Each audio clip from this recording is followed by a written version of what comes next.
Hello everybody. आज की इस वीडियो में हम डिस्कस करने जा रहे हैं इंटरफेरेंस ऑफ लाइट।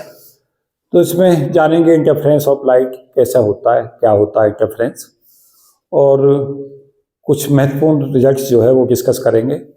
कोशिश करेंगे विजिबिलिटी ऑफ फ्रिंजेस तक जाने की इस लेक्चर में। तो काफ़ी महत्वपूर्ण चीज़ें इसमें मैं डिस्कस करूँगा। ये हमारा जो फिनोमिना है इंटरफेरेंस ऑफ लाइट, ये बेसिकली प्रिंसिपल ऑफ सुपरपोजिशन पर बेस होता है। और प्रिंसिपल ऑफ सुपरपोजिशन से हम सब वाकिफ हैं कि अगर हमारी दो या दो से ज़्यादा वेव एक ही तरफ, एक ही डायरेक्शन में अगर एक दूसरे के ऊपर सुपरइम्पोज कर दी जाती हैं तो उनका जो रिजल्टेंट डिस्प्लेसमेंट होता है वो इंडिविजुअल डिस्प्लेसमेंट के सम के बराबर होता है।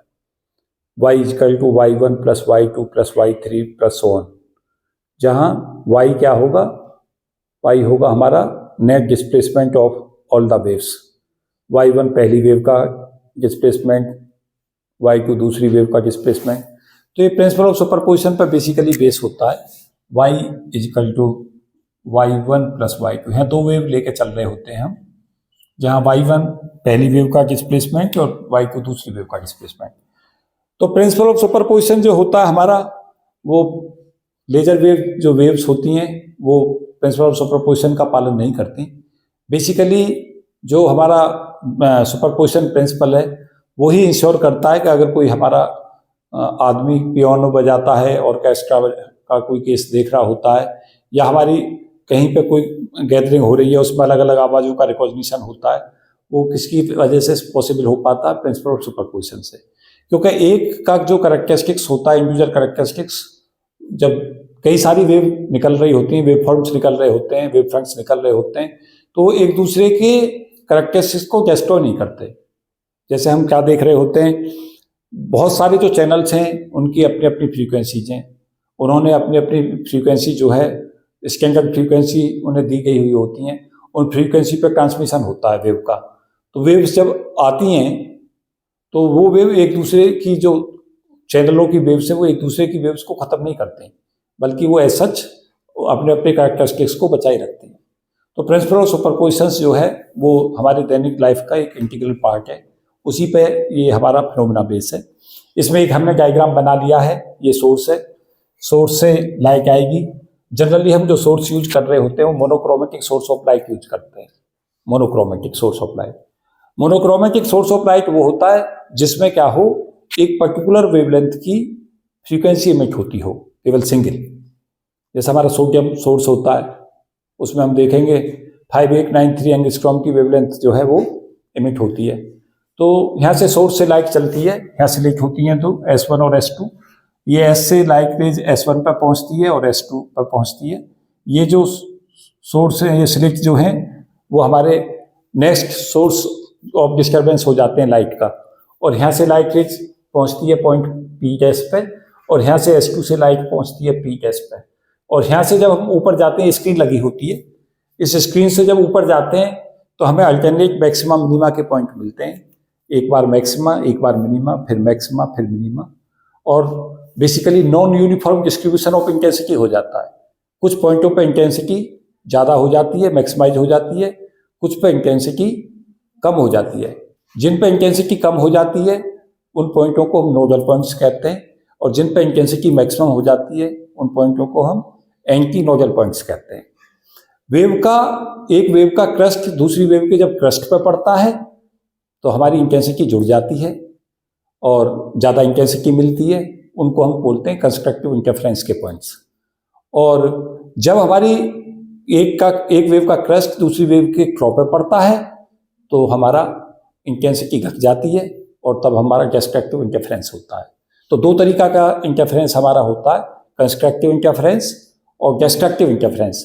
कंस्ट्रक्टिव इंटरफेरेंस में इंटेंसिटी मैक्सिमाइज होती है, सेम फेज में मिलते हैं दोनों वेव्स, और जो हमारे जो दो वेव्स हैं जब वो अपोजिट फेज में मिलती हैं तो डिस्ट्रक्टिव इंटरफेरेंस पैदा होता है। तो ये हमारे इंटरफेरेंस के दो वो होते हैं। और अगर हमसे पूछता है कि इंटरफेरेंस की डेफिनेशंस क्या दी जाए सिंपलेस्ट से सिंपलेस्ट, तो ये हमारा non uniform distributions of the intensity of light phenomena है, जिसमें क्या होता है, इंटेंसिटी का नॉन यूनिफॉर्म डिस्ट्रीब्यूशन होता है, कहीं इंटेंसिटी मैक्सिमाइज और कहीं इंटेंसिटी मिनिमाइज हो जाती है। और जिन रीजन्स में इंटेंसिटी मैक्सिमाइज होती है, जितनी विड्थ में मिलता है वो उसकी फ्रिंज विड्थ कहलाती है। तो ये अल्टरनेट मिलते हैं हमारे पास, अल्टरनेट पॉइंट्स होते हैं, मैक्सिमा मिनिमा मैक्सिमा मिनिमा। जैसे यहाँ मैक्सिमा मिला, फिर यहाँ मिनिमा मिला, फिर मैक्सिमा, फिर मिनिमा, और ये चलता रहता है। और इस पॉइंट से ऊपर भी और नीचे भी दोनों तरफ हमारे पास में अल्टरनेट लाइट ऑफ इंटेंसिटी के वो मिलते हैं रीजन्स, उनको हम बोल रहे होते हैं एंटी नोडल रीजन्स और हमारे नोडल रीजन्स। नोडल रीजन्स में इंटेंसिटी कम और एंटी नोडल्स में इंटेंसिटी ज़्यादा होती है। तो इसमें हम इस तरीक़ा से भी इसे देख सकते हैं कि ये हमारी एक लाइट रेज ऐसे आई, और अगर दूसरी लाइट रेज भी सेम फेज में आती है, इस फेज में आती है, तो ये जुड़ के जो बनाएंगी इस तरीक़ा से लाइट बनाएंगी। क्योंकि आप देख रहे होंगे इसका फेज और इसका फेज सेम है, तो ये यहाँ पे ज़्यादा इंटेंसिटी की लाइट मिलेगी हमें, एम्पलीट्यूड हमें बढ़ के मिलेगा। ये हमारा कौन सा है? कंस्ट्रक्टिव इंटरफेरेंस कहलाएगा ये, कंस्ट्रक्टिव इंटरफेरेंस। क्योंकि फेज क्या है? फेज सेम है, दोनों सेम फेज में है, ये लाइट रेज भी और ये लाइट रेज भी। अगर हमें बहुत अच्छा कंस्ट्रक्टिव और डिस्ट्रक्टिव देखना होता तो दोनों लाइटों के एम्पलीट्यूड, दोनों की वेवलेंथ, दोनों का सेम फेज, ये सब रखते हैं अगर हम यहाँ पे बेटर कंस्ट्रक्टिव इंटरफेरेंस चाहते हैं। और अगर हमारा इस तरीका से लाइट रेज है, ये प्लस इसका अपोजिट, तो यहाँ से जो हमें मिलेगा वो, अब यहाँ से देखेंगे इनके फेज अपोजिट दिशा में जा रहे हैं, तो यहाँ पे इस तरीका की लाइट रेज नहीं मिलेगी, बल्कि क्या मिलेगा? इन लाइट रेजों में से जिसका एम्पलीट्यूड हमारा ज़्यादा हो रहा होगा। जैसे क्या होगा, अगर ये ज़्यादा है तो ये बहुत हल्का सा यहाँ इस तरीका का हमें वेव मिल जाएगी इस टाइप की, अगर ये ज़्यादा है थोड़ा सा इसके मुकाबले। और बिल्कुल अगर एग्जैक्ट है, दोनों मैच कर रहे हैं, तो यह कुछ भी नहीं मिलेगा। ये रेज और ये रेज एक दूसरे को डिस्ट्रॉय कर देंगे और क्या मिलेगा? कंप्लीट डार्कनेस मिलेगी। अगर इनमें का एम्पलीट्यूड थोड़ा अलग हुआ तो बहुत छोटा सा क्षेत्र मिलेगा, उसमें से भी हम ये देखेंगे कि वो वेव इनमें से दोनों में से इसका फेज ये वाली ज़्यादा है या ये वाली ज़्यादा है। और अगर ये वाली ज़्यादा है तो जो रिजल्टिंग वेव हमारी मिलेगी हमें, तो ये थोड़ी सी इस तरीका से मिलेगी, और अगर ये ज़्यादा है तो वेव हमें इस तरीका से मिलेगी, छोटी सी। तो हम अगर परफेक्ट डार्कनेस चाहते हैं, क्योंकि बेटर अगर हम विजिबिलिटी चाहते हैं फ्रिंजेज की, फ्रिंज बन जाएंगी, उन्हीं को फ्रिंज कहते हैं कि एक बार मैक्सिमम इंटेंसिटी का क्षेत्र और एक बार मिनिमम इंटेंसिटी का क्षेत्र, वही हमारी फ्रिंज कहलाएंगे। तो हमारी फ्रिंज की विजिबिलिटी मीन्स एक बार तो हमें बहुत परफेक्ट ब्राइटनेस दिखाई दे, और फिर हमें कंप्लीट डार्कनेस दिखाई दे, फिर ब्राइटनेस दिखाई दे। अगर ऐसा है, कंप्लीट ब्राइटनेस और डार्कनेस के क्षेत्र मिल रहे हैं, तो हम विजिबिलिटी को कहते हैं 1। विजिबिलिटी क्या कहलाती है? 1। लेकिन उस पर इंटेंसिटी मिनिमम 0 होनी चाहिए, क्योंकि विजिबिलिटी ऑफ फ्रिंजेस का भी मैं फॉर्मूला है टाइप करूंगा, पढ़ाऊंगा अभी आपको। तो वी हमारा जो होगा, विजिबिलिटी ऑफ फ्रिंजेस को दिखाते हैं हम I maximum, maximum intensity minus I minimum upon I maximum plus I minimum. कई बार क्वेश्चंस पूछ लेता है what is the visibility of the fringes, तो I maximum minus I minimum upon I maximum plus I minimum, ये जो है visibility of fringes कहलाती है। तो विजिबिलिटी ऑफ फ्रिंजेस में क्या देखेंगे? अगर बेस्ट से बेस्ट फ्रिंजेस कॉन्ट्रास्ट हमें देखना है। कॉन्ट्रास्ट का मतलब क्या हुआ? एक बार पूरी ब्राइटनेस आए फिर डार्कनेस आए, तो ये तब संभव हो पाएगा जब विजिबिलिटी 1 हो। तो आई मिनिमम की वैल्यू क्या हो जाए? आई मिनिमम अगर 0 हो जाए तो ये विजिबिलिटी हमारी 1 हो जाएगी, और ये बेस्ट केस है फ्रिंज में इंटरफेरेंस के लिए। बेस्ट केस क्यों है? क्योंकि हम सदा विजिबिलिटी को ज़्यादा से ज़्यादा चाहते हैं पाना, क्योंकि हम यही चाहते हैं।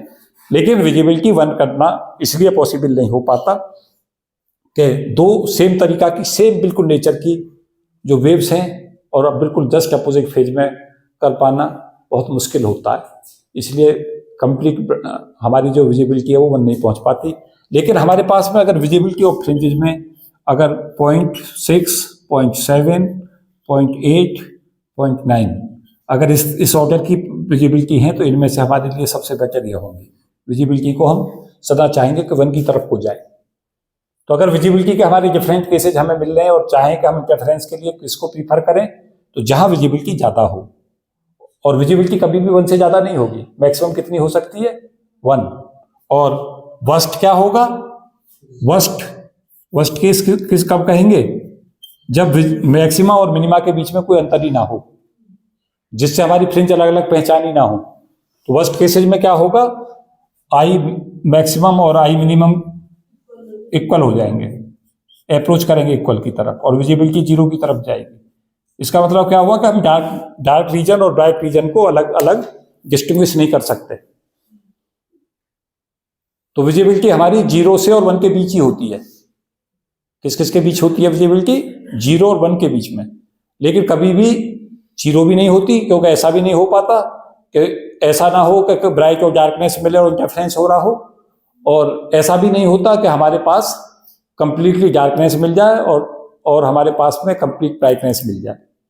तो विजिबिलिटी सतह, लेकिन अगर हमारे पास में चॉइस है, फिर भी हम ये चाहेंगे कि विजिबिलिटी सतह ज़्यादा से ज़्यादा हो, बेस्ट से बेस्ट हो। आइडियल सिचुएशन में विजिबिलिटी 1 हो सकती है, आइडियल सिचुएशन में। तो ये हम इसमें देख रहे हैं, ये मैं कुछ महत्वपूर्ण बातें इसमें बता रहा था। ये हमारी डिस्ट्रक्टिव इंटरफेरेंस है ये। अब बच्चों हम देखते हैं क्रस्ट और क्रस्ट का क्या मतलब होता है। इसमें ये क्रस्ट, ये क्षेत्र था जो मैक्सिमम डिस्प्लेसमेंट का वर्क्स है, और ये क्रस्ट था, ये क्रो कहलाता है। इसे दिखाते हैं CREST, और इसको लिखते हैं CREST, क्रस्ट, और ये क्रो होता है TROUGH। तो क्रस्ट पे पड़े और क्रो पे इम्पोज हो तो हमारा कंस्ट्रक्टिव इंटरफेरेंस, और इसका क्रस्ट इसके क्रो पे पड़े, इसका क्रो इसके क्रस्ट पे पड़े तो हमारा डिस्ट्रक्टिव इंटरफेरेंस। क्रस्ट कौन सा पॉइंट होता है? अपवर्ड डायरेक्शन में मैक्सिमम डिस्प्लेसमेंट का पॉइंट क्रस्ट कहलाता है, और डाउनवर्ड डायरेक्शन में क्या कहलाता है? क्रो कहलाता है। मुझे जहां तक याद है, इन्हें शायद हिंदी में शरण गर्त कुछ इस तरीका से कुछ बोला करते थे। कुछ लोगों ने पढ़ी हिंदी में, कभी नहीं। अब इसका मैथमेटिक्स डिस्क्रिप्शन देखते हैं। मैं अभी तक फिजिक्स ही बोल रहा था, इसकी फिजिक्स के बारे में कुछ इंपॉर्टेंट बातें बता रहा था। अब मैथमेटिक्स को डिस्क्राइब करेंगे, पहले इसकी कुछ इंपॉर्टेंट चीजें इसमें डिस्कस कर रहा हूँ, और फिर आगे हम इसे पूरा इंटरफेरेंस को डिस्कस करेंगे।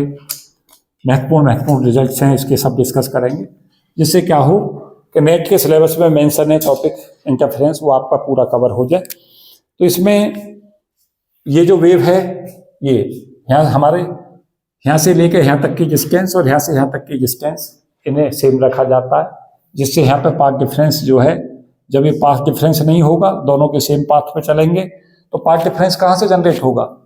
ये वाला पाथ डिफरेंस होगा। देखो कैसे, यहाँ से लाइट रेज यहाँ तक गई और यहाँ से यहाँ तक गई, तो ये दोनों वैल्यू आपस में लाइट रेज बराबर हैं, लेकिन इसने ये डिस्टेंस ज़्यादा चली है। तो S2P, इसको P कहते हैं, P गैस की जरूरत नहीं है, S2P माइनस S1P, ये हमारा क्या कहलाएगा यहाँ? Path difference. कैसे हो रहा है फिनोमिना, फिर से मैं बताता हूं। इस सोर्स से, जो मोनोक्रोमेटिक सोर्स है, लाइट रेज निकलती है, जाके यहाँ पे ये दो हमारे पास नैरो स्लिट होती हैं, इन नैरो स्लिट से टकराती हैं, यहाँ से वेवफ्रंट जनरेट होता है, एक यहाँ से जनरेट होता है, एक यहाँ से जनरेट होता है, जनरेट होकर फिर यहाँ से ये लाइट रेज यहाँ पॉइंट P पर पहुँचती है, यहाँ से S2 से लाइट रेज यहाँ पहुँचती है, और ये अब इस पर निर्भर करेगा कि ये सेम फेज में जाकर टकराएंगे या अपोजिट फेज में टकराएंगे।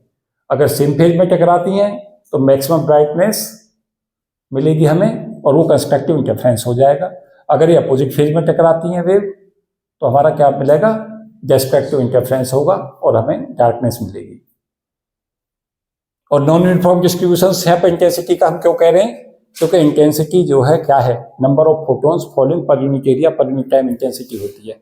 तो नंबर ऑफ फोटॉन्स जहाँ ज़्यादा हो गए वहाँ पे ब्राइटनेस हो गई, जहाँ फोटोन कम रह गए वहाँ डार्कनेस हो गई। तो इसमें क्या हुआ? फोटोनों का डिस्ट्रीब्यूशन हो गया, एनर्जी का डिस्ट्रीब्यूशन हो गया। एनर्जी क्रिएट नहीं हुई, ना ही डिस्ट्रॉय हुई, बल्कि क्या हुआ? उन पॉइंटों पे जो डार्कनेस के पॉइंट है, वहां से एनर्जी ट्रांसफर होकर ब्राइटनेस के पॉइंटों पर पहुंच गई। ये इसकी सिंपलेस्ट थ्योरी है एक्सप्लेनेशंस की। तो y1 हम कैसे लें और y2 कैसे लें?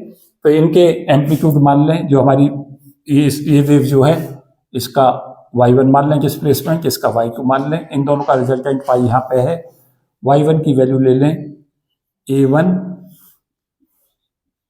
Sign omega t plus phi कर दें, बल्कि y2 में करें ये काम, y2 को ले लें a2 sine omega t plus phi, इसमें फाई ना लगाएं। कोई बता देगा क्लास में ऐसा मैंने क्यों किया? क्योंकि ये जो है यहाँ, ये पार्ट डिफरेंस यहाँ है और पार्ट डिफरेंस के कारण फेज डिफरेंस जनरेट होगा, तो ये डिस्टेंस ज्यादा चल रही है तो फेज डिफरेंस ये पैदा कर रही है। तो y को y1 प्लस y2 जो यहाँ पे लिखें तो नेट y कैसे निकालेंगे? Net displacement of the wave, ये कहां पे यहाँ पे निकाल रहे हैं, ये साइनसोइडल वेव होती है, लाइट वेव, इसलिए साइनसोइडल लिया है। तो y1 बराबर a1 sine omega T, a1 तो यहां एम्पलीट्यूड हो गया इस वेव का और a2 इसका हो गया, तो यहां पे लिख दें y equal to a1 sine omega t plus a2 sine omega t cos phi plus cos omega t sine phi. क्या किया मैंने? साइन ए प्लस बी का फॉर्मूला अप्लाई कर दिया। क्या है formula sine A plus B का? Sine A cos B plus cos A sine B. यहां से क्या करें बच्चों, साइन ओमेगा टी को कॉमन निकाल दें, यहां से आ रहा है साइन ओमेगा टी का कोफिशिएंट a1, यहां से साइन ओमेगा टी का कोफिशिएंट आ रहा है a2 cos phi plus cos omega t यहां से ले लिया और a2 sine phi, a1 plus a2 cos phi को कुछ देर के लिए r कॉस थीटा ले लें लेटस से,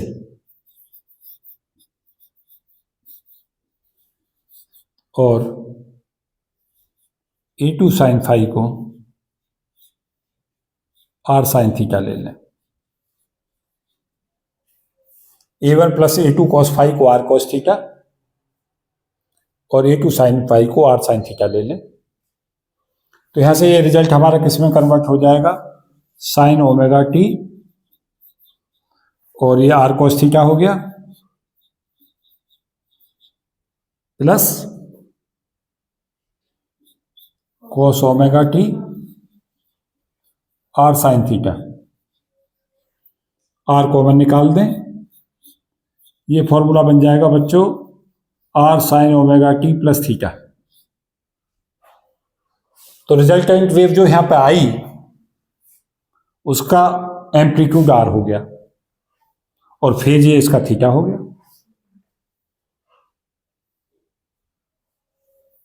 यहां से टेन थीटा निकल जाएगा आसानी से, टेन थीटा की वैल्यू कितनी, इन दोनों को डिवाइड कर दो,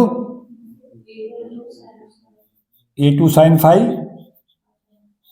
upon a1 plus a2 cos phi, this is the value of tan theta. अब r कैसे निकालें a1 a2 के टर्म्स में, इन दोनों एक्सप्रेशनों को स्क्वायर करके ऐड कर दें, तो क्या करें, r square sine square theta plus इसको ऐड कर दें r square cos square theta equal to, इसका स्क्वायर करो a2 साइन फाई का square plus a1 plus a2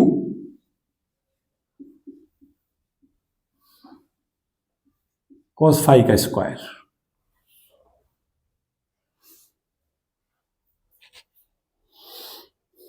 ये हमारा आर स्क्वायर बन गया। इधर क्या किया है बच्चों, मैंने इसका स्क्वायर और इसका स्क्वायर दोनों को ऐड किया है, जब इन दोनों को ऐड करूंगा तो इसका स्क्वायर प्लस इसका स्क्वायर भी ऐड करूंगा, ये काम किया है इधर। तो ये आर स्क्वायर आ गया equal to A1 square plus A2 square cos square phi plus A2 square sine square phi plus 2A1 A2 cos phi. ये एक्सप्रेशन से मिल गया हमें। तो आर स्क्वायर कितना मिल गया, A1 square plus A2 square 2A1 A2 cos phi, और आर एम्पलीट्यूड था रिजल्टेंट वेव का, और एम्पलीट्यूड का स्क्वायर इंटेंसिटी होती है, तो इंटेंसिटी का फॉर्मूला हो गया I equal to intensity in terms of A1 A2 and phi equal to A1 square plus A2 square plus 2A1 A2 cos phi.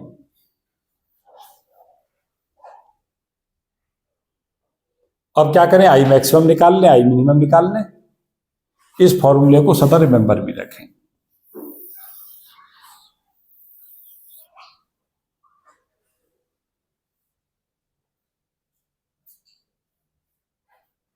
इस फॉर्मूले को मैं ऐसे भी लिख सकता हूं, A1 square plus A2 square plus 2A1 A2, और इसे लिख सकता हूं 2 कॉस स्क्वायर 5/2 -1। तो ये आ गया हमारा A1 माइनस A2 का square plus 4A1 A2 cos square 5/2। क्या किया मैंने, A1 square plus A2 square minus 2A1 A2 को ये लिख दिया है, और इसकी मल्टीप्लाई इसके साथ करके यहां लिख दिया। A1 माइनस A2 के इस पूरे स्क्वायर को A मान लें, 4A1 A2 को B मान लें, तो इंटेंसिटी का formula A plus B cos square 5/2 कहलाएगा। ये इस फॉर्म में कई बार पूछ भी लेता है कि इंटेंसिटी हमारी क्या मिलेगी, किस फॉर्म में मिलेगी। तो आंसर क्या मिल रहा है, A plus B cos square 5/2 की फॉर्म में।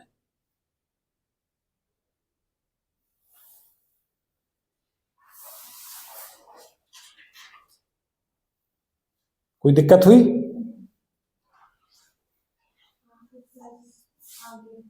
टू A1 A2 ही आ गया, कॉस एक्स का कॉस थीटा का फॉर्मूला 2 कॉस स्क्वायर थीटा/2 -1। क्यों, ये होता नहीं? ठीक है, फिर A1 square plus A2 square minus 2A1 A2 को A1 माइनस A2 स्क्वायर कर दें, और 2 को यहां मल्टीप्लाई करके 4A1 A2 कॉस स्क्वायर 5/2 कर दें। इसको तो A कह दें और इसको B कह दें, क्योंकि A1 A2 तो कांस्टेंट है। तो I की value A plus B cos square 5/2 है। तो आपसे पूछेगा यंग स्लिट एक्सपेरिमेंट में इंटेंसिटी और फाई में क्या रिलेशन होता है, इस फॉर्म में आंसर मार्क करना, A plus B cos square 5/2। ये कांस्टेंट है और B, इनकी जगह A और B ना हो सकता, C और D ले ले। अब यहां से इंटेंसिटी में देखें, इंटेंसिटी को मैक्सिमाइज कब करेंगे और मिनिमाइज कब करेंगे। यहां तक पहुंचे सभी? इसमें कोई एक्सप्रेशंस में कोई दिक्कत हो तो जल्दी से बताएं।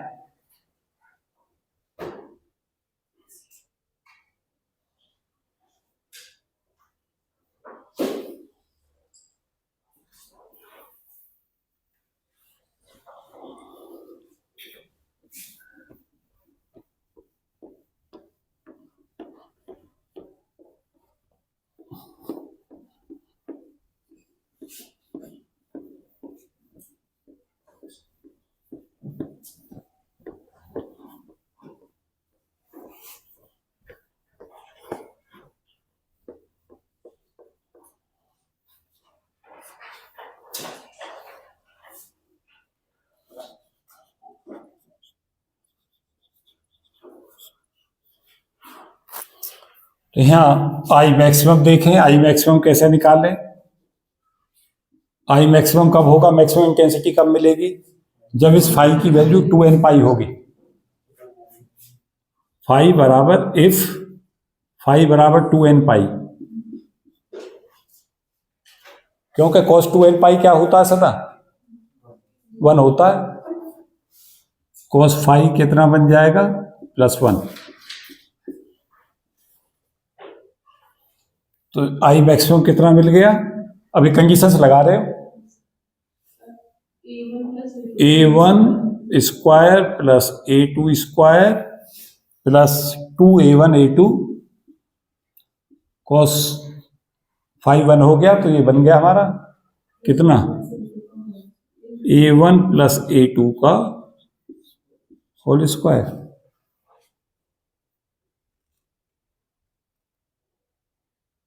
आई phi if phi is equal to 2n plus 1 into pi. यहां तो सेम फेज में मिल रही है दोनों वेव, ये वेव और ये वेव सेम फेज में मिलेंगे। क्रस्ट क्रस्ट पर पड़ेगा, क्रॉप क्रॉप पर इम्पोज होगा। सेम फेज में मिलने का मतलब क्या है? एक वेव का क्रस्ट दूसरी वेव के क्रस्ट पे इम्पोज हो और क्रॉप क्रॉप पर इम्पोज हो, तो दोनों सेम फेज में मिल रही हैं। सेम फेज में क्या होगा? दोनों का एम्पलीट्यूड ऐड हो जाएगा। एम्पलीट्यूड होगा तो इंटेंसिटी भी ऐड होगी, इंटेंसिटी मैक्सिमाइज हो जाएगी। यही तो हो रहा है। a1 प्लस a2 दोनों के एम्पलीट्यूड होकर इंटेंसिटी मिल रही है। यहां पर अपोजिट फेज में मिल रहे हैं, क्रस्ट क्रॉप पर पड़ रहा है, क्रॉप क्रस्ट पर पड़ रहा है। पहली का क्रस्ट दूसरी के क्रॉप है एंड वाइस वर्सा। तो यहां पे क्या मिलेगा हमें? cos फाई कितना बन जाएगा? -1। तो इंटेंसिटी कितनी मिलेगी आई मिनिमम?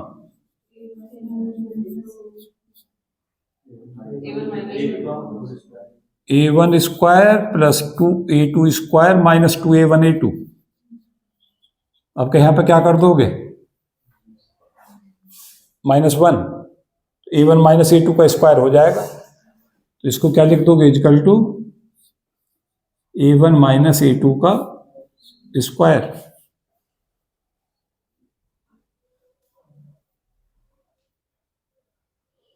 तो क्या मिला हमें? विजिबिलिटी कैसे निकालें? Visibility V I maximum minus I minimum करें, a1 square plus a2 square plus 2a1 a2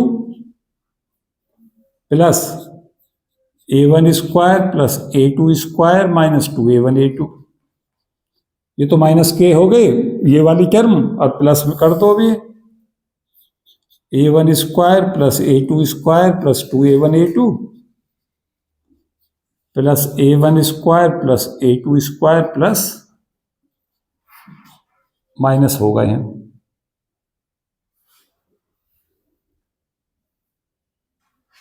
कहाँ गलती हुई? माइनस होना था यहाँ, ये माइनस और ये प्लस। माइनस करना है ना ऊपर,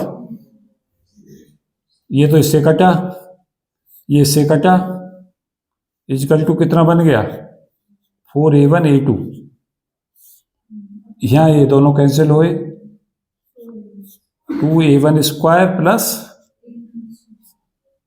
2 से a2 का कैंसिल आउट कर दो, 2a1 a2 upon a1 square plus a2 square equal to 2, और इसे पूरे को a1 स्क्वायर से डिवाइड कर दो, तो a2 upon a1 upon a2 upon a1 इस पूरे का स्क्वायर प्लस 1।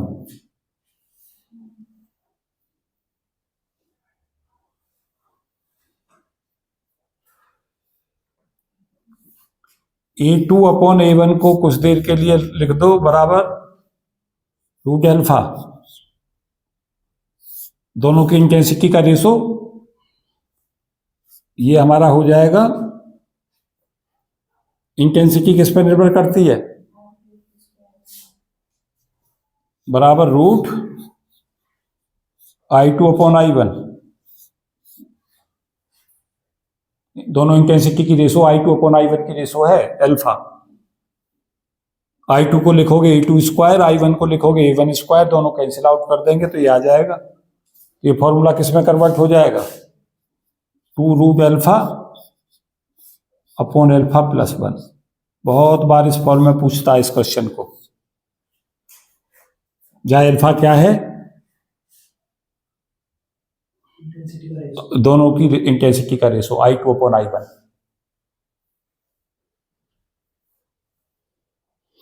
तो विजिबिलिटी ऑफ फ्रिंजेस बन गई 2 root alpha upon alpha plus 1, जहां अल्फा बन गया हमारा I2 upon I1, root alpha बन गया A2 अपॉन A1।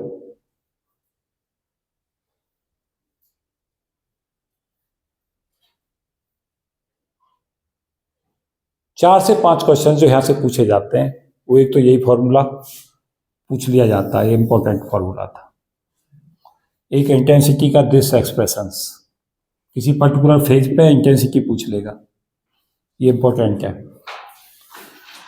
ये मैक्सिमा और मिनिमा की कंडीशंस और विजिबिलिटी ऑफ फ्रिंजेस का दिस एक्सप्रेशंस और ये एक्सप्रेशंस, ये सारे इंपॉर्टेंट हैं। अब हम इसमें एक चीज और दिखाना चाहते हैं, दिखाएं कि जब ये डिस्ट्रीब्यूशंस होता है एनर्जी का, तो जो इंटेंसिटी है वो उसका जो एवरेज है वो सेम रहता है। आई एवरेज कैसे निकालोगे बच्चों? आई एवरेज इजकल टू, कोई बताएगा क्लास में? 0 से 2 पाई आई d5 अपॉन d5। आई की वैल्यू कहां से रख दोगे? एवरेज ऐसे तो निकालते हैं, जिसका निकाल लें उसे यहां लेते हैं, वो जिसका फंक्शन है उसके रेस्पेक्ट लेते हैं, यहां पे ये वैल्यू देख लेते हैं कितनी आएगी इसकी वैल्यू, कोई बता सकता है क्लास में? A1 square plus A2 square, ये वैल्यू कितनी मिलेगी हमें? करके देख लो, सॉल्व कर लो, वैल्यू पुट करके देख लो।